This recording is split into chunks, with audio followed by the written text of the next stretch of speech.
Hello everyone and welcome to my channel Body Mind Healing. My name is Maria Sanchez. I am a holistic health consultant, a family nurse practitioner, a psychiatric mental health nurse practitioner, and a doctor in nursing practice. Today's case is, what is depression? From a medical perspective, depression is a mood disorder that causes a persistent feeling of sadness, hopelessness, and loss of interest in activities we once enjoyed.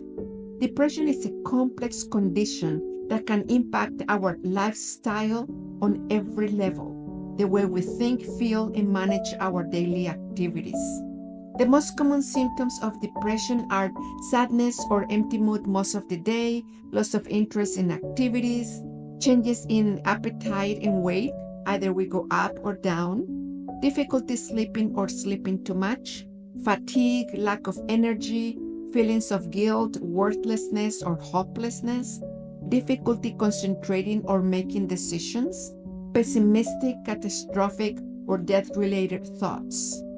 Depression can be caused by a combination of genetics, biological, environmental, and psychological factors, such as family history of depression, stress or traumatic experiences, imbalances in the brain's neurotransmitters, mainly serotonin, dopamine, chronic illnesses or medical conditions, substance abuse, etc. The good news is that depression is treatable and there are several options for its treatment, including psychotherapy such as cognitive behavioral therapy, interpersonal therapy, acceptance and commitment therapy, supportive therapy, etc. Medications, the most common being antidepressants, but there are a whole array of medications that can be prescribed depending on the presenting symptoms. Lifestyle changes, incorporating exercise, eating a healthy, balanced diet, getting enough sleep, seeking social support, and practicing relaxing activities. On a spiritual level, in addition to the symptoms already mentioned above, such as despair, hopelessness, fatigue, mental rumination, insomnia, etc., when we feel depressed, we refuse to ask for help and believe that others are the ones who need to change. Meanwhile, we continue to feed our bitterness and sink into suffering. Sometimes we even feel like running away from the world, and that is when those death-related thoughts arise. Depression is a deep inner sadness, the accumulation of repressed emotions that cause a conflict between the mind and the body. This emotional state is connected to an event that we already experienced, and most of the time happened during childhood. Depression is a state of self-depreciation and guilt that eats away at us from within. We feel vulnerable and live mostly ruminating in the memories from the past, carrying the suffering of experiences that already happened, but which we consciously or unconsciously insist on perpetuating. We live in a permanent hypersensitive emotional state and interpret every event as if the world were against us. We can also feel the need to escape, to avoid taking responsibility, or on the contrary, a desire for excessive attention to value ourselves. And that is where depression can become a means to manipulate our environment. Depression can also be the way we use to avoid feeling pressure, especially emotional pressure. We feel that we cannot take it anymore, that we have reached our limit. This often happens when there is a conflicting memory about one of our parents, almost always of the opposite gender, and that explains the inexplicable attacks we have on our partners or authority figures, meaning we unconsciously transfer our conflicts to them. Equally, the intensity of our depressive state can be a reflection of the intensity with which we experienced our emotional wounds in childhood. Those wounds of rejection, abandonment, humiliation, betrayal, or injustice. That anguish and pain that we had to leave alone because we had no one to talk to or vent to. We had no one to comfort us, and that is why we learned to distrust others and not ask for help now. We blocked our emotions and began to carry all the discomfort alone, while our internal unhappiness and bitterness kept getting larger and larger. So we somehow gave up on life and only hope that someone else comes to heal our wounds, to rescue us, to take away our suffering. But that is where the dilemma begins, because nothing and no one can do it for us. Yes, this is hard to hear, but that is how it works. Nothing and no one can heal us or save us. We have to do that. And the first step is to accept that we are depressed.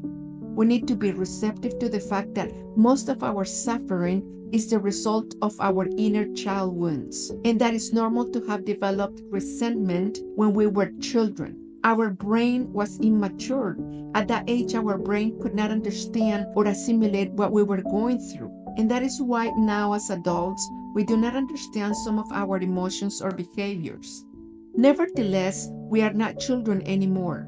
We need to do the inner work, make peace with our past and nurture ourselves, develop courage and self-love. We have to understand that even if we felt rejected as children, it didn't mean that our parents did not love us. They did the best they could with their level of consciousness at the time. They probably went through the same experiences that we went through as children. That is what happens when we do not heal. We pass those traumas on to our children. Learning to accept, forgive, let go, and feel compassion for our parents and for those involved is the first step to healing. The second step is to forgive ourselves for what we experienced and for having hurt ourselves in the process. This is why it's transcendental to become aware of our processes and find the root cause. That is the way to change our present time and our future. Otherwise, we will continue to be submerged in eternal suffering.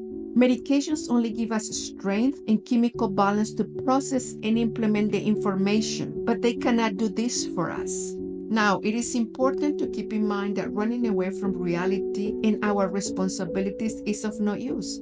For example, when we seek to leave this world, for lack of a better word, even if it seems to be the easiest way, we wanted to come here and we chose the challenges we wanted to go through in this lifetime. And if we do not leave them and transcend them, we will have to keep coming back and repeating them until we finally do it right. And since we are already here, we might as well get it over with, no?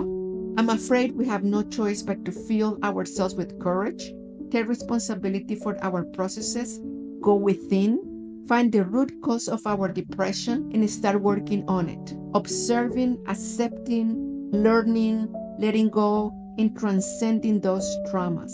And while we do that, we also realize that we can take control of our lives, that we have everything we need to overcome any challenge, that we are beautiful, brave, and resilient beings, that we are not the depression, but that we are a beautiful soul incarnated in a human body who wanted to experience what depression was like.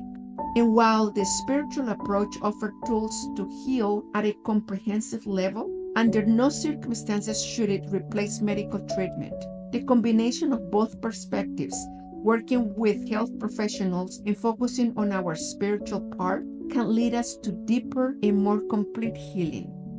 May the inner peace that we cultivate today expand and guide us always. Until next time.